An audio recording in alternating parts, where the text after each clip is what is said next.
রক্ত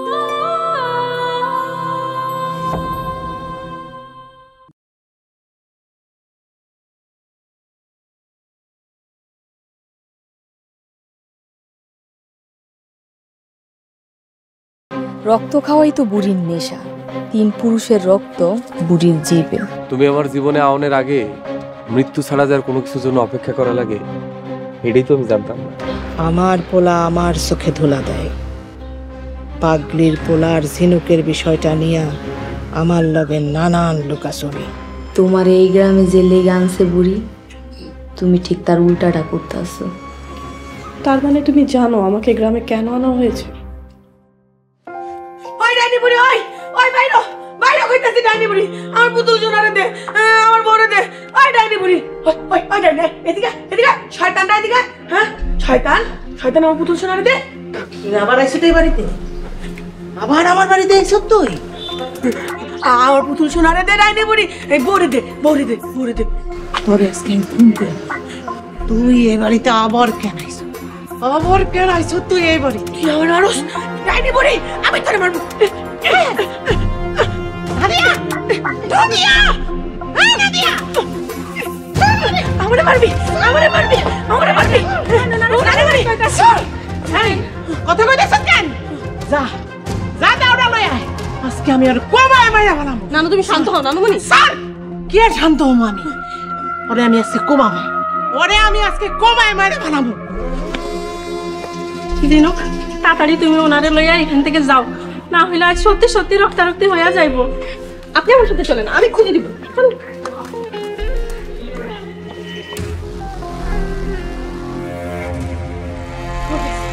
কই কই গেছে ও? ওরে আজকে আমি কমাবো। কই গেছে ও? কই কই গেছে ও? হাই হাই, গেল কেমনে? গেল কেমনে? আটকাস নাই কেন রে? কেন আটকাস নাই? কেন আটকাস নাই রে?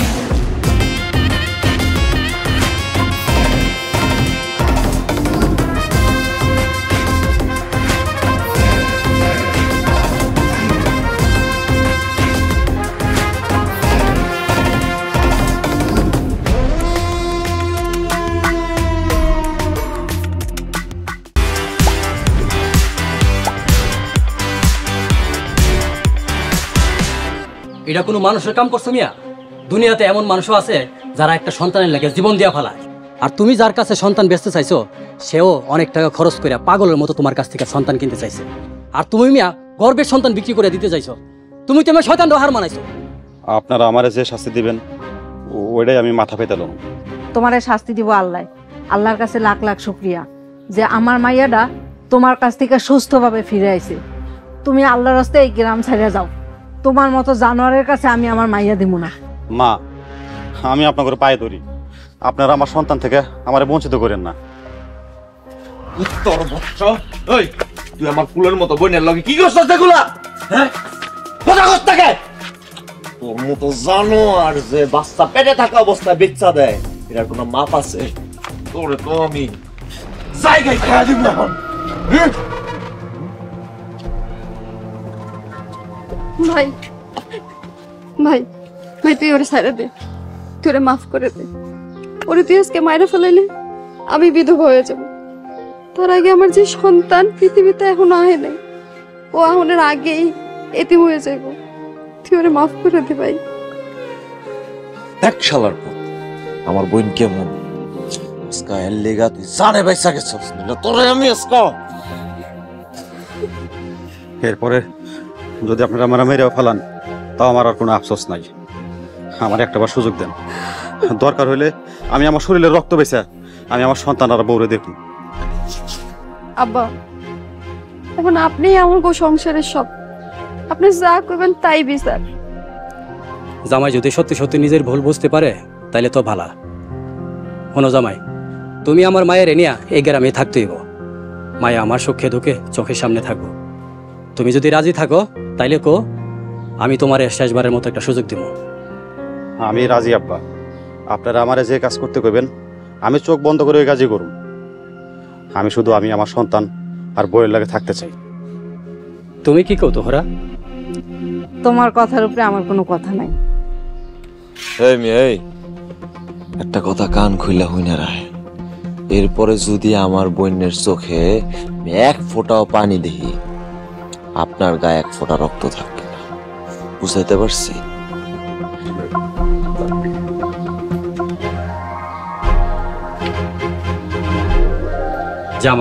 জামার এনে ঘরে যা।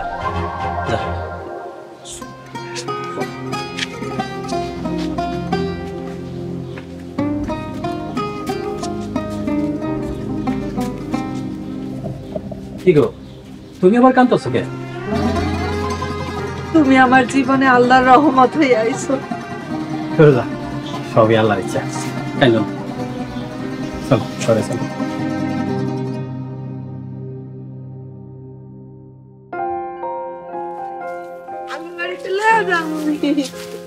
আমি বাড়িতে যাইতে চাইব না। ওই ডাইনি আমার মায়ের গায়ে বলাইছে, আমার গায়ে বলাই। মা, আজকে আবার আমার ঘুম থেকে উঠার আগে পালাইছে। তুমি কই পাইলা? আমাদের বাড়িতে গিয়েছিল, নানুমণিকে লাঠি দিয়ে মারতে। কি মা, আমি না তোমারে মানা করছিলাম ওই বাড়িতে যাইও না? তুমি আবার ওই বাড়িতে গেছো। তুমি নিজেও মরবা, আমারও মারবা।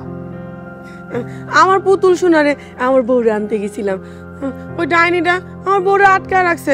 আঙ্গ বাড়িতে থাকবো না? হ্যাঁ বাবু, আমি ঠিক কইছি না? একদম। তোমারে লয়ে আমি শেষ পর্যন্ত পাগলই হয়ে যাবো। যাও এখনই বাড়ি যাও। আমি বউ নিয়ে যাবো। তোমার বউ এখন যাইবো না মা, যাও এখনই বাড়ি যাও। হ্যাঁ, বউ যেখানে যাইবো আমি বোর পিছিয়ে পিছিয়ে হেনে যাবো। আচ্ছা তুমি তোমার কাজে যাও, আমি আম্মুকে নিয়ে তোমাদের বাড়িতে যাচ্ছি। কেউ দেখলে কি হইব? তুমি এমনিতেই চাপে আছো, আর তোমার নানু জানলে কি অবস্থা হবে বুঝতে পারতেছো? আমি ওই ডাইনির মাথা বাড়িতে ভেঙে বললাম। দেখেছো তো, আম্মু আছে না, কোনো টেনশন নেই। সাবধানে যাও, আদলটা ঠিক করে দাও।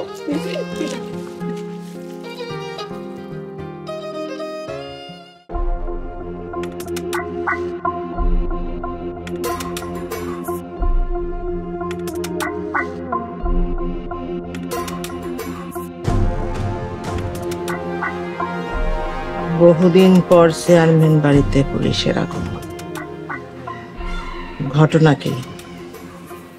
মহারানী সাদ্দাম মোল্লা থানা অভিযোগ জানাইছে আপনার লোকজন নাকি তার লোকজনের মাইরা আহত করে বাগানে ফালা রাখছে। সাদ্দাম মোল্লা কি আদালত যে যা কইব হেডাই সত্যি? না মহারানী, উনি অভিযোগ করতেই পারে। আর একটা এলাকার চেয়ারম্যান তো বিচার আচার করতেই পারে। হ্যাঁ তা তো পারে, তিনি তো জনপ্রতিনিধি। সাদ্দাম মোল্লা একটা খুনি, পলাতক আসামি। তার আবার লোকজন কি এর? এখনো তার নামে এই থানায় অন্তত পক্ষে 14টা মামলা আছে। সাদ্দাম মোল্লার মতন মশামাছি মারা আমার কাম না। এর উপরে হে আবার আমার এলাকার এক দোকানদার ভাঙচুর করছে তার গুন্ডা লোকজন দিয়া। তার কপাল ভালো, আমি এখনো বিচার সালিশ করি নাই। কিন্তু চেয়ারম্যান সাহেব, দোকানদার নাজমিয়া ছেলের নামে অভিযোগ। তাছাড়া সাইমকে এর আগেও মারপিটের দায়ে থানায় নেওয়া হয়েছিল। আমারেও মারছিল। বন্ধু মানুষ, থানা থেকে বাইরে হওয়ার পর এখন আমাদের লগে গলায় গলায় বন্ধু। সায়েম এখন এই গ্রামের সব থেকে ভদ্র পোলা। গুন্ডা তো হইল ওই পাগলির পোলা পিয়াস। পাগলির পোলা পিয়াস মানে? এই হারামির বাচ্চা, বেশি কথা কস কেন? দেখেন চেয়ারম্যান সাহেব, আপনাদের এই এলাকায় 3 পুরুষের একটা দাপট আছে। আপনার সম্ভ্রান্ত পরিবার, তার উপর আপনি চেয়ারম্যান। আর আপনি তো জানেন সাদ্দাম মোল্লা কতটা প্রভাবশালী। যেহেতু আপনারা 2 পক্ষই প্রভাবশালী, আপনারা নিজেরাই ঝামেলাটা মিটিয়ে ফেলুন। শুধু পুলিশকে এই ব্যাপারে জড়াবেন না। পুলিশ যদি এই ব্যাপারে আসে তাহলে 2 পক্ষই হয়রানি হবে। ভালো কথা কইছে অফিসার, আমিও একটা পরিষ্কার কথা কইয়া দিই। মানুষের লগে মানুষের ঝগড়া লাগলে মিলমিশ করানো যায়, কিন্তু কুত্তা যদি পাগল হয় তখন কিন্তু রাস্তাঘাটে মানুষের হাতে মরে, তখন কিন্তু কোনো বিচার হয় না। পাগলা কুত্তার পরিণতি কি হয় সেটা তো জানেন অফিসার। আপনারা যা ভালো বুঝেন করেন। পুলিশ আইনের লোক, পুলিশ আইন অনুযায়ী কাজ করবে। আজ আসি মহারাজ, আসসালামু আলাইকুম।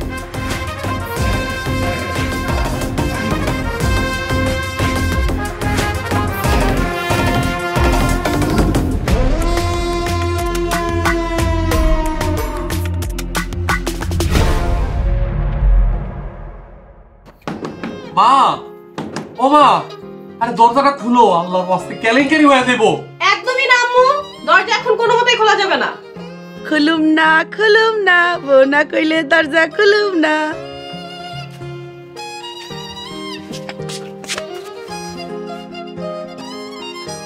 কোন দরজাটা খুলে দিতে, তুমিও কি মার মতো হয়ে গেছো?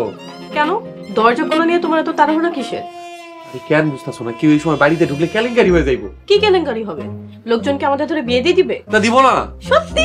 তাহলে আমাকে বলি লোকজন ডাকতে। আয় আল্লাহ, আর পাল্লায় পড়লাম। শোনো না, আজকে আমি তোমার সাথে টম এন্ড জেরি খেলবো। আরে দেখ মা, আমার দরজা খুলো মা। দরজা খোলা যাবে না। ও মা, দরজা খুলো মা। কিন্তু চেয়ারম্যান সাহেব তো উল্টো দোষ দিল। আপনার লোকজন নাকি তার গ্রামের এক অসহায় দোকানদারের দোকান নাকি ভাঙচুর করছে। ওই ফকিন্নির বাচ্চা দোকানদারের পোলা আমার অস্ত্র টাকায় হুমকি দিচ্ছে। মোল্লা সাহেব, তাছাড়া আপনার লোকজনকে কে বা কারা মারছে এ বিষয়ে কোনো রকমের সঠিক তথ্য আপনার লোকজন আমাকে দিতে পারেনি। কিন্তু আপনার লোকজন প্রকাশ্যে যে গ্রামের দোকান ভাঙচুর করছে এটা গ্রামের সবাই দেখছে। তার মানে তাদের কাছে প্রমাণও আছে, সাক্ষীও আছে।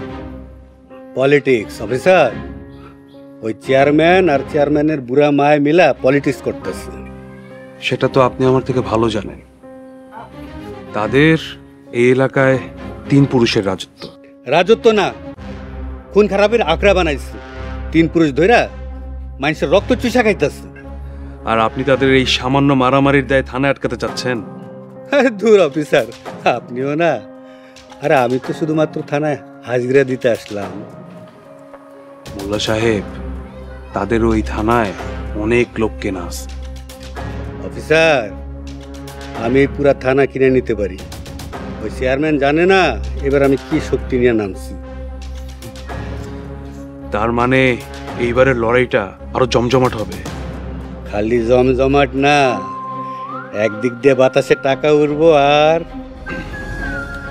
আরেক দিক দিয়ে কি রক্ত। বুদ্ধিমান অফিসার, আপনি শুধু বস্তায় মাল ভরবেন আর ওদিক দিয়ে হাজতের লোক, আর বাকি সব তো গাঙের পানিতে ভাইসা দেব। আয় ঠিক আছে, নতুন খেলা শুরু। সামনে শহর আইতেছে রে, আসু।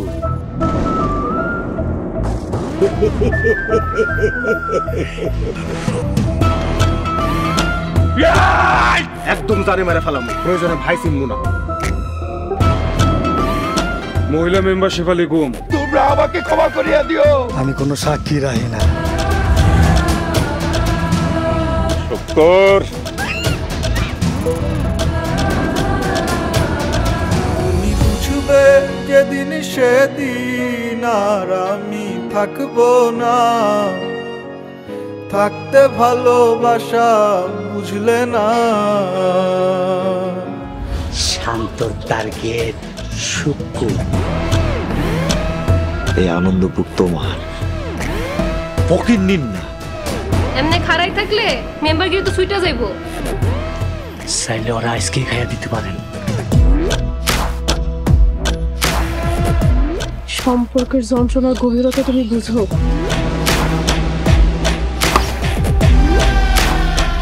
আমার কাম শেষ, তোর পাশাও শেষ।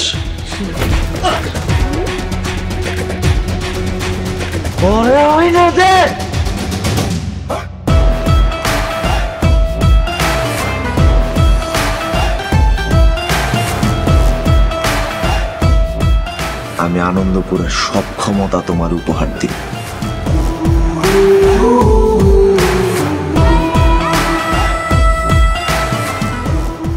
নতুন পরিকল্পনা। মাতবর সাহেবের কাছে কিন্তু বিচার দিন। আরে বাবা রে বাবা, বাসায় রাখছো নাকি গ্যাস? ঘুম হয়েছে খোঁজ করেন, তাই এখানে কেন?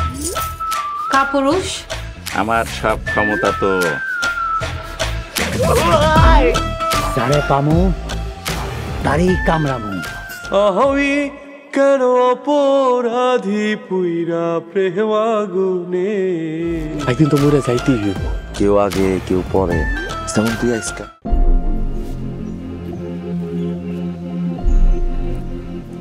কি বুঝোস রে খাজা? আমার বুদ্ধির কাছে তো আমগো মাথা কিছুই না। চেয়ারম্যান সাহেব, আমি তো আপনার খেলাই বুঝি না, আর মহারানী তো মহারানী।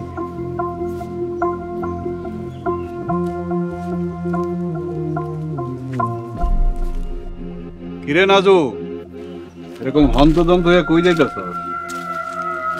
চাচার দোকানের শোকে মাথা মনে ঠিক নাই। তোর দোকান ভাঙনের লেগে আমি পুলিশের কাছে রিপোর্ট করে দিচ্ছি। না না চেয়ারম্যান সাহেব, ওসব দোকান টোকান কিছু না, আমি একটু গাঙ্গের পার যাইতেছি। এই অবেলায় গাঙ্গের পারে? দেখি নৌকা থেকে বড় একটা বল মাছ কিনতে পারি কিনা। বস কি দোকানের শোক তাপ নাই, আর তুই গাঙ্গের পারে যেতেছস বড় বোয়াল মাছ কিনোনের লিগা? বোঝেন না চেয়ারম্যান সাহেব, চাচার পোলার মাথার উপর তো এখন মহারানীর দয়ার হাত। না মানে ঢাকা থেকে মায়ের জামাই আছে তো তাই। কে তোমার জামাই? হ্যাঁ চেয়ারম্যান সাহেব। অর্থ দিই বেটা রাজ কপাল। হ্যাঁ, এই বয়সে বিয়া করলি, মাইয়া পাইলি, মাইয়ার জামাই পাইলি, আবার শুনতাছি নাতি নাতনিও নাকি আইব। এইরকম কপাল তো লাখে একজনেরও হয় না। সবই আল্লাহ তাআলার দয়া এবং আপনাদের দোয়া। দোয়া তো ঠিকই আছে চাচা, কিন্তু বেশি খুশিতে আবার পাকনা যাতে না গজায় যায়। কি কইতে চাস তুই? আপনার পোলা কিন্তু আগুনের চারপাশে ঘুরঘুর করতেছে। চেয়ারম্যান সাহেবের মাইয়া আসমানের চান। চাচা মনে রাখেন, পিঁপড়ার কিন্তু পাকনা গজায় মরণের আগে। চেয়ারম্যান সাহেব আমি গেলাম।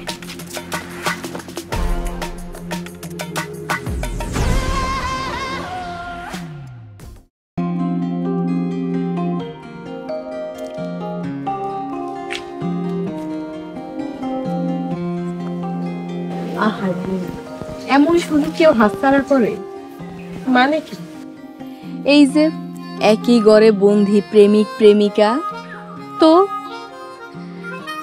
একটা বাচ্চা গাছা নিয়ে নিতে পারতা। ছি, এগুলো কেমন কথা? তোমার বুড়ি নানুর লগে খেলা পিয়াস বাইরেই জিততে হইছে। এমন জটিল খেলাই খেলতে হইব, সহজে কিছুই পাইবা না। ওয়েট ওয়েট, তুমি কি আমাকে কোনো ইঙ্গিত দিচ্ছ? তা তো আমি কমু না।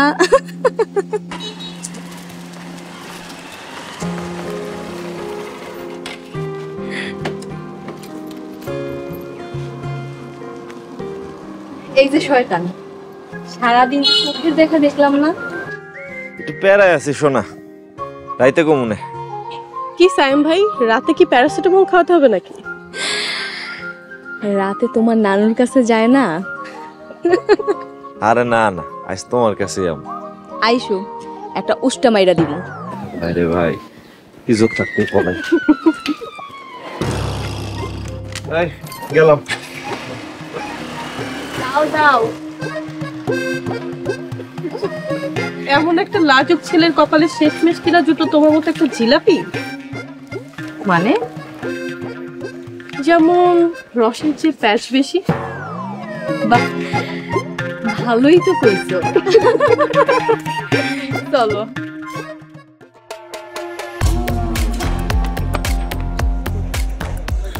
কি রে, কি হইছে? ওই বাচ্চার খোঁজ পাইছস? না, আপনি কই যান? আমি একটা চিকন কামে যাইতাছি। আমারে নিবেন না? কইলাম না চিকন কাম, তোর মতো মাথা মোটা নেওয়া যাইব না। সব কামে আপনার লগে না রাখলে মাথা চিকন হইব কেমনে? তোরে দিয়ে একটা কাম করাইতো, নিজে গোবরের অবস্থা কি বানায় ফেলাইছস। এখন যদি ক্লায়েন্টের বাস্তা বুঝায় না দিতে পারি, বুঝছস কি হইব? আমার কি দোষ? জামান ভাই তো আপনার পীড়িতের লোক। এখন এসব কথা দিয়ে কি কাম হইব? আপনি একটা ব্যবস্থা করেন। ক্লায়েন্টের টাকা ফেরত দেওয়ার কোনো ঘটনা না, কিন্তু আমার ওই বাস্তারই লাগবো। যেইখানতে পারোস, যেমনি পারোস, ওই বাস্তারে খুঁজা বাই কর। আচ্ছা ঠিক আছে।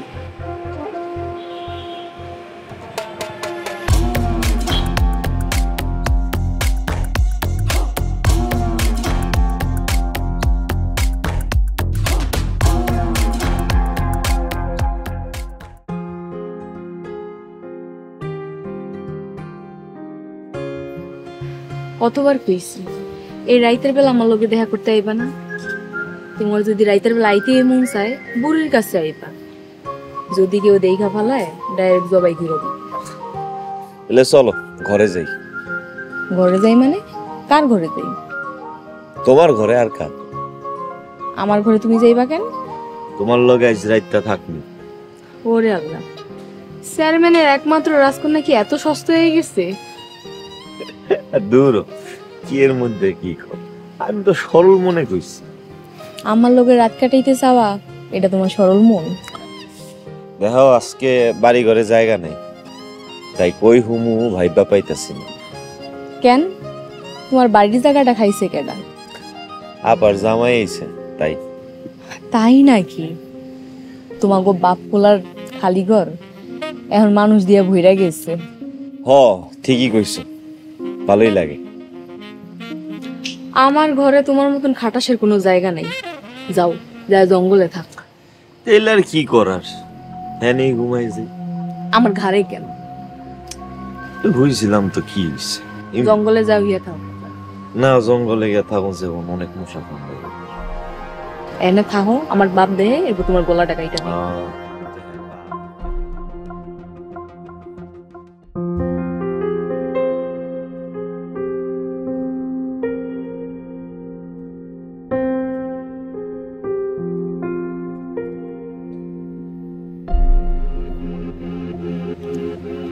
কি ব্যাপার? তুমি এখনো আমার বিশ্বাস করতে পারতেছো না? আমার আর বিশ্বাসের কি, তুমি তো তোমার জায়গায় নিয়েই নিছো। কিন্তু আমার দরকার সবার আগে তোমার ভালোবাসা, আর আমি তো তোমার ভালোবেসেই বিয়ে করছি। কিন্তু আমি তোমারে ভালোবেসে কি পাইছি? প্রতারণা ছাড়া। বিয়ের পর ঢাকায় নিয়ে যখন তোমারে আমি দেখলাম, তোমার এই ভালো মানুষের আড়ালে একটা খারাপ মানুষ। তারপরেও চিন্তা করছি তুমি একদিন ভালো হইবা, সেই আশায় তোমার অন্যায় অত্যাচার মুখ বন্ধ করে সহ্য করছি। শেষে যখন পেটে বাচ্চা এলো, তখন তুমি যে এমনি রূপ বদলাইলা, আমি তোমার সরল মনে বিশ্বাস করছিলাম। কিন্তু তুমি আমার পেটের সন্তানটারে বেঁচে দিলা।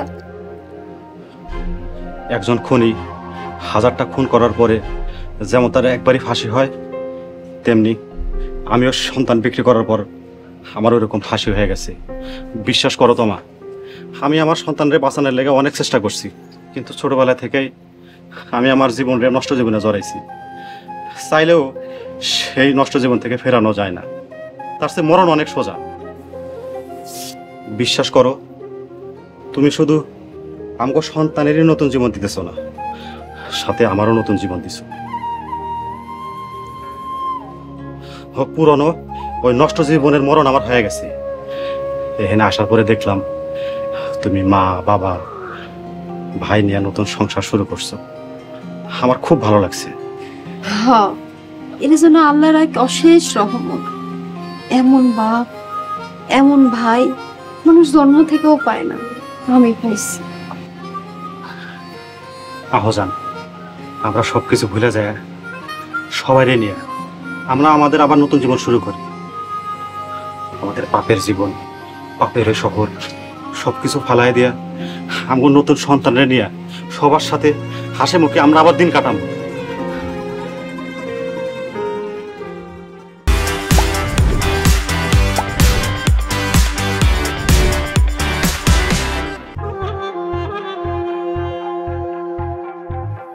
কি ব্যাপার বাবু, তুমি তো বাচ্চার মাকে দেখাচ্ছ না? এত ধৈর্য আর হয়ে না, এত অধৈর্য হচ্ছেন কেন? অধৈর্য হব না? একটা বাচ্চা, তাও মানুষের বাচ্চা, কি জিনিস তুমি বুঝো? আমার এত বোঝার দরকার নাই। বেচা কেনা হয়েছে, সময় হলে পায়ে যাইবেন। কই পাবো? বাচ্চার মা তো নাই। নাই মানে? বাচ্চার মা যেখানে থাকার কথা সেইখানে আছে। নাই তো, থাকলে তো তুমি আমাকে দেখাতেই পারতা। ওই মিয়া, আপনি এত কথা জিজ্ঞান কেন? আপনি কি গিয়া দেখে আসছেন বাচ্চার মা আছে কি নাই? হ্যাঁ দেখছি, দেখে পাইনি বলে আমি এত অস্থির হইতেছি। দেখছেন মানে? দেখছেন মানে এটা কি?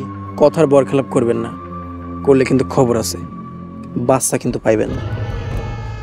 তাই নাকি? এই কুত্তা, তুই কি ভাবছস আমি নলা? এখনো সময় আছে, বাচ্চার মাকে যেভাবেই হোক খুঁজা বের কর, না হইলে তো লাশও খুঁজা পাবে না।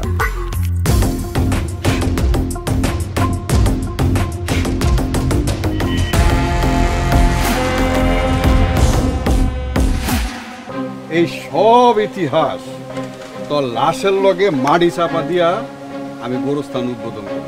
গ্রামটা শয়তান দিয়ে ভরে যেতেছে। তোর লাগে কোন শয়তানে? তুমি ওরে চিনো নাই? ওই আমার জামাই। আপনার হাতে কিন্তু সময় বেশি নাই, পাখি খাঁচায় বড়ার আগেই লইয়া উড়াল দেন। আপা, আমি এদিক দিয়ে প্যারা খাই মরতাছি আর আপনি মনে রং লয়ে সাজতাছেন। রঙ্গ মাইকা সঙ্গ সাজাই তো আমার কাম, এটাই তো আমার দান্দা।